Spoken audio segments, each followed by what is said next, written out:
다음 소식입니다. 임대차 3법의 핵심 내용은 임시 국무회의를 거쳐서 이르면 오늘부터 당장 시행될 것으로 보입니다. 지금 살고 있는 전셋집에도 적용이 되는 건지, 법 시행 전 집주인이 미리 올려달라고 한 경우는 어떻게 되는지 궁금한 점 많으실 텐데요. 천효정 기자가 자세히 전해드립니다. 역시 가장 큰 관심은 임대료 인상폭입니다. 기본적으로 상한이 5%로 정해졌기 때문에 예를 들어 5억 원 전세라면 2,500만 원 이상 올릴 수 없게 됐습니다. 다만 변수는 있는데요.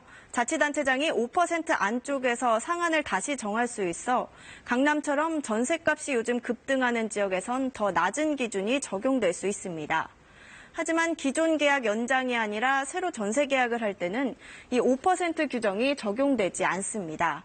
집주인이 자유롭게 가격을 올릴 수 있어 신규 세입자 부담 커질 수 있습니다. 다음은 얼마나 더 계약을 갱신할 수 있는지 보겠습니다.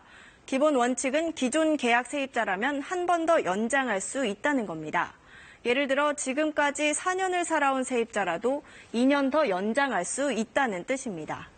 다만 집주인이 계약 해지를 통보한 뒤 이미 다른 세입자와 계약을 맺었다면 이 세입자를 보호하기 위해 기존 계약은 연장되지 않습니다. 마지막으로 집주인 입장에서 볼까요? 본인이나 직계 좀비속이 세를 준 집에 실제 들어간다면 세입자의 계약 갱신을 거절할 수 있습니다. 다만 실제로 그 집에 들어가 최소 2년은 살아야 하고 기간을 채우기 전 새로운 세입자를 들인다면 손해배상 청구 대상이 됩니다. 또 세입자가 2달 이상 월세를 연체하거나 재건축 등의 이유로 집이 없어질 명백한 사유가 생기면 계약 갱신을 거부할 수 있습니다. 이렇게 새로운 규칙은 일단 정해졌습니다. 단 실제 현장에서 다양한 분쟁 사례가 있을 수 있다는 점에서 완전한 제도 정착까지는 시간이 필요할 것으로 보입니다. KBS 뉴스 천효정입니다.